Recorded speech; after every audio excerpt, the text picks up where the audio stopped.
ایک حدیث میں آتا ہے، ترمذی کی حدیث ہے، 3 طرح کے لوگ ہیں جن کی دعا ریجیکٹ نہیں کی جاتی۔ Number 1، the fasting person when he breaks his fast, روزے دار جب کہ وہ اپنا روزہ کھول رہا ہوتا ہے۔ اسی لیے اس موقع پہ دعاز کو بہت اسپیسیفک کریں اور سوچے کیا دعاز کرنی ہے، ٹھیک ہے۔ اور دعاز جو ہے وہ زیادہ وہ اچھی ہیں جو آخرت ریلیٹڈ ہیں، آخرہ ریلیٹڈ ہے، اور دنیا بھی ظاہر ہے۔ ربنا آتنا فی الدنیا سب سے فیوریٹ دعا اللہ کے نبی کی اسی لیے یہ تھی، اس میں دونوں کا تذکرہ ہے۔ لیکن ہدایت کی دعا، تقوی کی دعا، استقامت کی دعا، اپنے گھر والوں کے لیے دعا، ربی جعلنی مقیم الصلاۃ ومن ذریتی، اس طرح کی دعائیں، اخلاص کی دعا، باقی دنیاوی چیزوں کی بھی دعا بالکل ہونی چاہیے، لیکن اسپیسیفائی کر لیں ان دعاؤں کو۔ دوسرا ہے دا جسٹ لیڈر، ایک ایسا لیڈر جو جسٹ ہے، جو جسٹس کے ساتھ چلتا ہے، اور یہ گھر والا قوام بھی ہے جو اپنے گھر والوں کے ساتھ انصاف کے ساتھ چلتا ہے، اچھا سلوک کرتا ہے، اللہ اس کی دعا قبول کرتا ہے۔ And the supplication of the oppressed person, مظلوم کی دعا، اللہ تعالیٰ خاص اس کی دعا جو ہے وہ سنتا ہے۔ پھر ایک حدیث میں آتا ہے، صحیح البخاری صحیح مسلم کی حدیث ہے، رسول اللہ صلی اللہ علیہ وسلم نے فرمایا when they enter it it will be closed and no one else will go through it۔ تو اس سے روزے دار ہی انٹر ہوں گے، لیکن کون روزے دار؟ نمبر 1، جنہوں نے خالص اللہ کے لیے رکھا اور روزے کے تقاضے پورے کیے، جس طرح سے روزہ رکھنے کا حق ہے، اور یہ بھوک اور پیاس سے ہی حق ادا ہوتا ہے، یہ اس فیلنگ سے ہی حق ادا ہوتا ہے، ادروائز تو اس کو روزہ ہم نہیں کہیں گے۔ یا ایک بندہ روزہ رکھ رہا ہے، نماز ہی نہ پڑھے، بیک بائٹنگ بھی جاری ہے، فضول اعمال بھی جاری ہے، تو وہ بھی پھر روزے کے اس میں کاؤنٹ نہیں ہوگا۔ تو احادیث سے پھر ظاہر ہے یہی ثابت ہے کہ یہ ایک فیوریبل منتھ ہے ٹو ڈیٹاکس یور سیلف، ہر طرح کی ڈیٹاکس، اسپرچول ڈیٹاکس، جو بھی دل کے امراض ہیں، بیماریاں ہیں، ان سے ڈیٹاکس ہو بندہ، جو بھی ذہنی بیماریاں ہیں، نیگیٹیویٹیز ہیں، ان سے ڈیٹاکس ہو بندہ، اللہ کے ساتھ اٹیچ ہو کے، دعا کر کے، اللہ سے تعلق قائم کر کے، لوگوں پہ رحم کر کے۔ حضرت عائشہ رضی اللہ عنہ کہتی ہیں نا کہ رسول اللہ صلی اللہ علیہ وسلم بہت جینرس تھے، اور رمضان کے منتھ میں مزید جینرس ہو جاتے تھے، بہت زیادہ جینرس ہو جاتے تھے۔ تو it's a month of generosity. اگر آپ پہلے ہی جینرس ہیں تو 10 ٹائمز وہ جینروسٹی بڑھ جانی چاہیے، گیونگ کی نیچر، افطاریاں کرانا، لوگوں کو انوائٹ کرنا، چیریٹی کرنا، غرباء اور مساکین کا خیال رکھنا، رشتہ داروں سے تعلق قائم کرنا، مزید جینرس ہو جانا وغیرہ وغیرہ، اس سے ڈیٹاکس ہوتا ہے بندے کے۔ بہت سی بیماریاں جو ہے ذہنی اور قلبی بیماریاں وہ ڈیٹاکس ہوتی ہیں، اور ظاہر ہے کہ ہیلتھ وائز بھی ڈیٹاکس کرنا ہے ہمیں۔ پھر it is the month of دعا، بہت امپورٹنٹ ہے، روزے دار کی دعا جو ہے وہ قبول ہوتی ہے، اور اللہ کے نبی صلی اللہ علیہ وسلم نے فرمایا، ابو داؤد کی حدیث، تمہارا رب شرم والا ہے، جینرس ہے، اگر اس کا بندہ اس کے آگے ہاتھ اٹھاتا ہے تو اللہ سبحانہ وتعالیٰ جو ہے وہ اس کو حیا آتی ہے کہ میں اس کو ایمٹی ریٹرن نہ کروں، یعنی اس قدر خوبصورت حدیث ہے۔ تو سوچے روزے کی حالت میں ایک روزے دار ہاتھ جب اٹھاتا ہوگا اللہ کے آگے تو کیا معاملہ ہوتا ہوگا۔ یہ تو عام حالات کی بات ہو رہی کہ ایک عام بندہ جب ہاتھ اٹھاتا ہے رب کے آگے تو اللہ تعالیٰ بہت شائع ہے، اور وہ شائع فیل کرتا ہے ایمٹی ہینڈ ریٹرن کرنا۔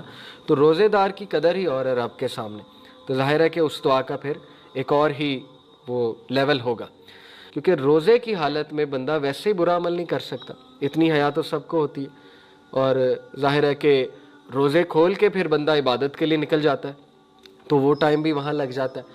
پھر انسان جو ہے وہ سحری کا وقت آ جاتا ہے، سحری کرتا ہے، تو یہ کنٹرول، سیلف کنٹرول آ رہا ہے بندے میں، اور اس کو کانفیڈنس آتا ہے کہ میں چھوڑ سکتا ہوں ایک گناہ کو، کیونکہ رمضان میں بھی میں نے کنٹرول کیا، رمضان میں بھی میں نے چھوڑا۔ تو یہ پختہ ارادہ کر کے اس میں انٹر ہوں کہ اگر خدا نہ خواستہ کوئی کسی گناہ میں انوالوڈ ہے، کوئی بری عادت پڑی ہوئی ہے، تو وہ روزے میں چھوڑنی ہے، رمضان میں اس کو بالکل ترک کرنا ہے، اور انشاءاللہ اس کو کنٹینیو کرنا ہے آفٹر، کیونکہ رمضان میں ترک کیا تو آگے بھی۔ اور ایک اور چیز یہ بھی سیکھ سکتے ہیں کہ روزہ بہت ہیلپ آؤٹ کرتا ہے، شہوت کو کنٹرول کرنے میں روزے کا بڑا کردار ہے۔ اللہ کے نبی صلی اللہ علیہ وسلم، کچھ صحابہ جو ہے وہ گفتگو کر رہے تھے، ہنسی مذاق کر رہے تھے، جیسے نوجوان اکثر شادی اور یہ مختلف ایسی کنورسیشن کرتے ہیں، تو پروفٹ صلی اللہ علیہ وسلم نے کہا تم میں سے وہ نوجوان جو شادی کر سکتے ہیں وہ شادی کر لو، لیکن جو شادی نہیں کر سکتا وہ روزہ رکھے، کیونکہ روزہ شہوت کو جو ہے وہ کنٹرول کرتا ہے۔ تو یہ رمضان میں آپ فیل کر لیں گے کہ واقعی روزے کے بڑے اثرات ہیں، شہوت پہ بڑے اثرات ہیں۔ تو لیکن روزہ کھلتے ہی اگر ہم ٹک ٹاک کھول لیں گے یا فضول قسم کے پروگرامز کھول لیں گے تو وہ ساری محنت ضائع ہو جائے گی، جو تقوی، جو حیا، جو اسٹرینتھ، جو سیلف کنٹرول ہم نے روزہ رکھ کے اچیو کیا، اور اس کے بعد اس کو بالکل ہم نے نلیفائی کر دیا۔ نیٹ فلکس پہ بد نظری کوئی نہ کوئی ہو ہی جاتی ہے انسان کی، تو وہ روزہ خراب کرنے کے لیے ظاہر ہے. تو پھر انسان کو یہ بھی سرچ کرنا چاہیے کہ روزہ مکروہ کرنے والے اعمال کیا ہیں, خراب کرنے والے اعمال کیا ہیں. گالم گلوچ ٹوٹتا تو نہیں, لیکن یہ کہ بد نظری, کوئی غلط چیز بندہ دیکھ لے, کوئی غلط الفاظ ادا کر دے, گالم گلوچ کر لے, اس سے روزہ مکروہ ہو جاتا ہے. لیکن جو ٹوٹنے والے اعمال ہیں وہ آپ کو پتہ ہے, اس پہ ریسرچ ہونی چاہیے بندے کی. تو یہ چیزیں بہت ضروری ہیں, رائٹ مائنڈ سیٹ کے ساتھ جو ہے وہ روزے میں انٹر ہونا. صحیح حدیث ہے ابن حبان کی, اللہ کے نبی صلی اللہ علیہ وسلم نے فرمایا اللہ کا وہ شخص بالکل نہیں پسند کہ جو روڈ ہے, بدتمیز ہے اور گلٹن ہے. گلٹن کا مطلب بہت زیادہ کھانے والا ہے, اللہ نے اس کو پسند نہیں فرمایا. وہ شاؤٹس ان دا مارکیٹ پلیس, اوچھی حرکتیں کرنا, شاؤٹنگ کرنا مارکیٹ پلیس میں. شاؤٹنگ ویسے ہی ناپسند ہے اللہ سبحانہ و تعالیٰ کو. تو گھروں میں نرمی سے بات کرنی چاہیے, شاؤٹنگ نہیں کرنی چاہیے, اونچی آواز نہیں اختیار کرنی چاہیے, اور اونچے اونچے ہنسنا نہیں چاہیے. اوچھی حرکتیں یہ پسند نہیں فرمائی گئی. بری عادات کو کی لسٹ بنائی جائے, 3 بری عادات. جھوٹ بولتا ہوں, اوکے, اس کی لسٹ بن گئی. جھوٹ بہت بولنا. روڈ بیہیویئر, روڈ ہے, ماں باپ کے ساتھ روڈ ہے, دوستوں کے ساتھ روڈ ہے, بیہیویئرل ایشوز ہیں, بیہیویئرل پرابلمز ہیں, وہ لسٹ بن گئی, ٹھیک ہے. تیسری کوئی اور لسٹ بن گئی, کوئی گناہ کا عمل ہے, جی یہ بری عادت چھوڑنی. ڈیلی رات نیٹ فلکس دیکھ کے سوتا ہوں, اس عادت کی لسٹ بنا لی کہ نہیں اب قرآن پڑھ کے سونا ہے, ریپلیس کرنا ہے اس ہیبٹ کو, بری عادت ہے. فیس بک بہت یوز کرتا ہوں, بری عادت ہے, اس کی لسٹ بن گئی. تو یہ اس کے اپوزٹ آپ نے رمضان میں کرنا ہے, پورا 1 مہینہ لسٹ, یہ پورا آپ کو بیہیویئرل میکانزم ہے. تو یہ منتھ میں گول بنائیں کہ کوئی کتاب بھی پڑھنی ہے, میں نے کوئی زکوٰۃ کے مسائل پہ کتاب پڑھ لیں. کتنی کتابیں دارالسلام میں بھری ہوئی ہے کتابوں سے پوری.